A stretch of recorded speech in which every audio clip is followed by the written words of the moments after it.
Assalamualaikum warahmatullahi wabarakatuh. Alhamdulillahi rabbil alamin. Wabihi nasta'inu ala umurid dunya waddin. Wassalatu wassalamu ala ashrafil mursalin. Wa ala alihi wassabihi ajma'in. Amma ba'du. Saudaraku yang beriman, syukur alhamdulillah channel Khazanah Kehidupan bisa kembali menyapa Anda untuk memberikan informasi seputar agama Islam. Semoga kita senantiasa dalam lindungan Allah Subhanahu wa Ta'ala dan dapat terus memahami serta mengamalkan ilmu yang telah diperoleh. Karena sebaik-baik manusia adalah yang paling bermanfaat bagi manusia. Hadis riwayat Ahmad At-Tabrani Ad-Daruqutni. Mari bersama-sama menjadi manusia yang bermanfaat dengan memberikan kami dukungan berupa subscribe, like, komen, dan share. Serta jangan lupa juga untuk mengaktifkan lonceng supaya tetap selalu update dengan konten yang akan kami berikan.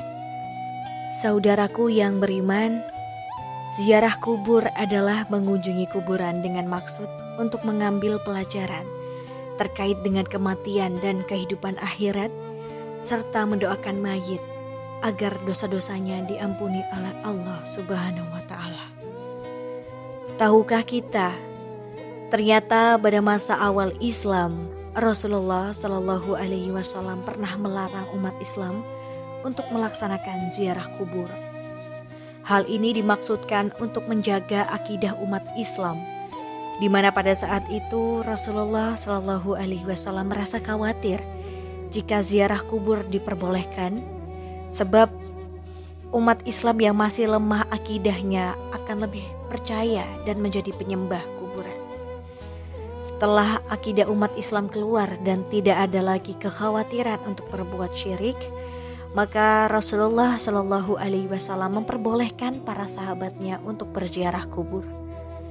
Karena ziarah kubur itu akan membuat orang yang hidup untuk selalu mengingat kematian dan memotivasi untuk selalu semangat dalam beribadah. Sebagaimana yang diriwayatkan dalam hadisnya, sesungguhnya aku dulu telah melarang kalian berziarah kubur, maka sekarang ziarah, karena akan mengingatkan kepada akhirat dan akan menambah kebaikan untuk kalian.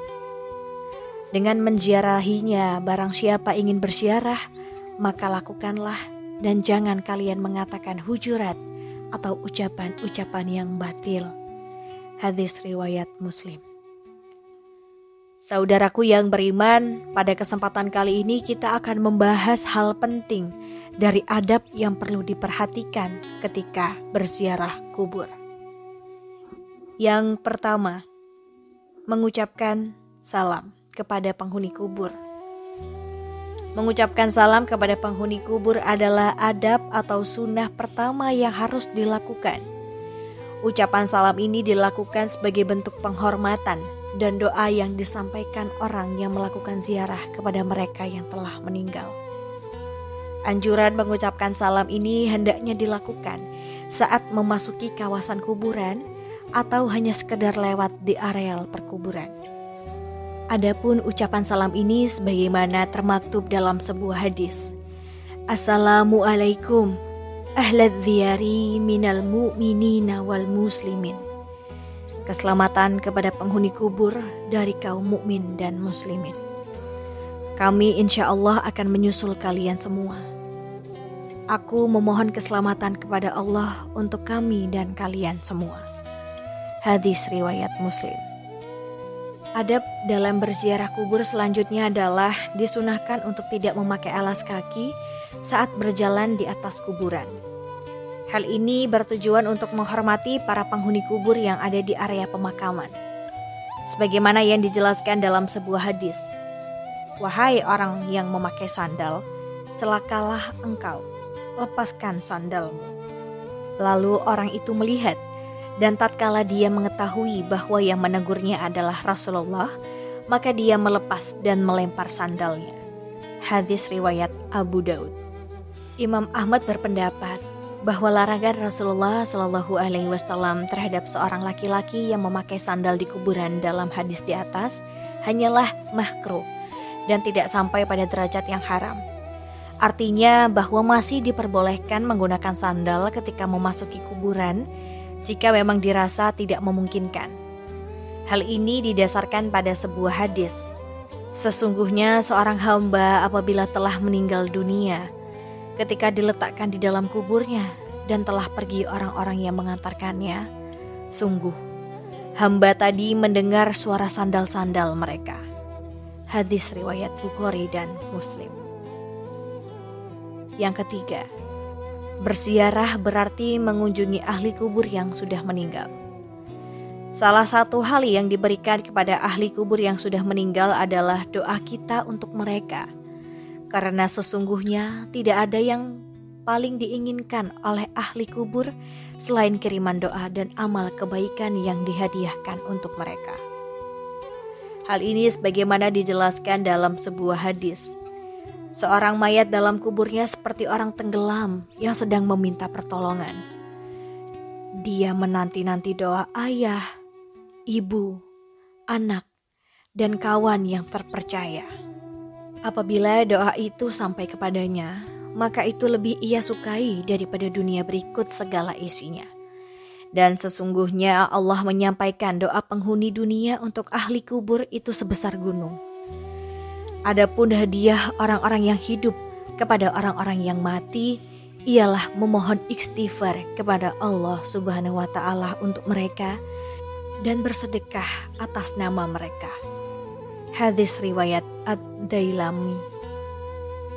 Yang keempat, adab lain yang perlu diperhatikan dalam melakukan ziarah kubur adalah tidak menduduki atau melangkahi kuburan. Adapun yang diperbolehkan adalah dengan berjalan di samping atau di antara pusara kubur. Orang-orang yang melakukan larangan di atas diibaratkan seperti mereka yang duduk di atas bara api. Hal ini sebagaimana dijelaskan dalam sebuah hadis.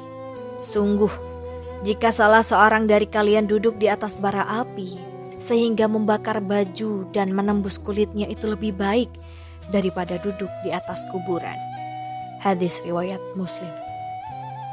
Yang kelima, menyiram air di atas kuburan. Adapun menyiram air di atas kuburan merupakan suatu hal yang juga dianjurkan ketika kita berziarah kubur.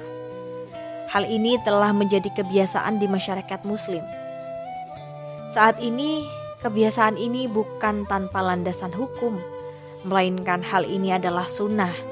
Karena Rasulullah Shallallahu Alaihi Wasallam pernah melakukan pada saat putranya yang bernama Ibrahim meninggal dunia. Hal ini sebagaimana keterangan disampaikan oleh Syekh Qotib Ashardini dalam kitab Mughni al-Muntaj. Disunahkan menyiram kuburan dengan air karena Rasulullah sendiri melakukannya kepada kuburan putranya Ibrahim. Selain itu, tindakan ini merupakan pengharapan agar kondisi mayat tetap dingin dan mendapat limpahan rahmat, serta untuk menjaga tanah agar tidak bertaburan. Anjuran menyiram air di atas kuburan ini juga dijelaskan dalam sebuah riwayat dari sahabat Jabir radhiyallahu anhu. Ia berkata, kuburan Nabi Muhammad sallallahu alaihi wasallam disiram dengan air yang dimulai dari arah kepala sampai kedua kaki Nabi, dan orang yang melakukannya adalah Bilal bin Rabah. Hadis riwayat Al-Baihaqi. Yang keenam adalah bersih-bersih kuburan. Tahukah kita, ada hal yang tidak kalah penting untuk kita ketahui, di mana masih banyak pemahaman yang salah di masyarakat mengenai bersih-bersih kuburan. Abu Bakar Utsman bin Muhammad, ahli waris keluarga, ataupun orang lain mengambil atau mencabut pelepah rumput-rumput dan tanaman bunga yang masih hijau, belum kering yang tumbuh di atas kubur.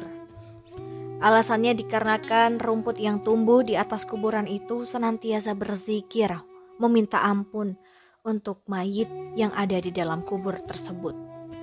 Sehingga hal itu akan dapat meringankan siksa kubur. Dan karena itulah mayat bisa senang. Dan ini merupakan hak bagi mayit.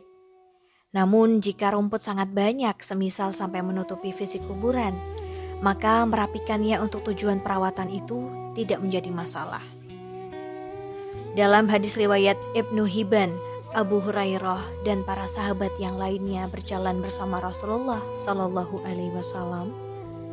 kata Abu Hurairah ketika kami melewati kuburan, maka Rasulullah Shallallahu Alaihi Wasallam mendekati dua kuburan tersebut. Maka kami pun ikut mendekati bersama Rasulullah. Tiba-tiba ekspresi Nabi langsung berubah. Sampai-sampai dengan baju gamis beliau bergetar, lalu para sahabat bertanya, "Ada apa wahai Rasulullah?" Maka Rasulullah mengatakan, "Apakah kalian tidak mendengar apa yang telah aku dengar?" Kemudian para sahabat bertanya, "Apa yang telah engkau dengar wahai Rasulullah?" Rasulullah menjawab, bahwasanya dua orang laki-laki yang ada di dalam kuburan ini sedang diazab dengan azab yang sangat pedih karena telah menganggap remeh dosa yang telah diperbuat. Para sahabat bertanya, "Dosa apa yang telah mereka perbuat wahai Rasulullah?" Rasulullah Shallallahu Alaihi Wasallam menjawab, "Mereka disiksa karena salah satunya dia kencing akan tetapi tidak mensucikannya atau tidak membasuhnya. Dan yang satunya lagi disiksa karena menyakiti orang-orang dengan perkataannya dan mengadu domba. Karena itulah mereka disiksa dalam kubur." Kemudian Rasulullah Shallallahu Alaihi Wasallam mengambil dua batang pelepah kurma dan diletakkannya pada masing-masing satu di atas kuburan tersebut. Lalu para sahabat bertanya, "Apakah yang kamu lakukan itu ada manfaatnya wahai Rasulullah?" "Iya," kata Rasulullah. "Pelepah kurma yang aku letakkan di atas kuburan tersebut akan selalu berzikir, memohon ampun kepada Allah Subhanahu wa Ta'ala, sehingga azab mereka diringankan oleh Allah Subhanahu wa Ta'ala sampai pelepah kurma itu kering." Saudaraku yang beriman, demikianlah beberapa adab dan anjuran yang sangat dianjurkan ketika kita berziarah kubur. Sungguh, ziarah kubur adalah suatu amalan yang sangat dianjurkan oleh Nabi. Karena dengan berziarah kubur bisa membuat hati kita menjadi lembut, mengingatkan diri akan kematian, dan menjadikan diri menjadi pribadi yang tidak sombong. Karena sesungguhnya tempat peristirahatan terakhir tiap-tiap manusia adalah tanah yang sangat sempit. Semoga menjadi manfaat. Akhir kalam. Wassalamualaikum warahmatullahi wabarakatuh.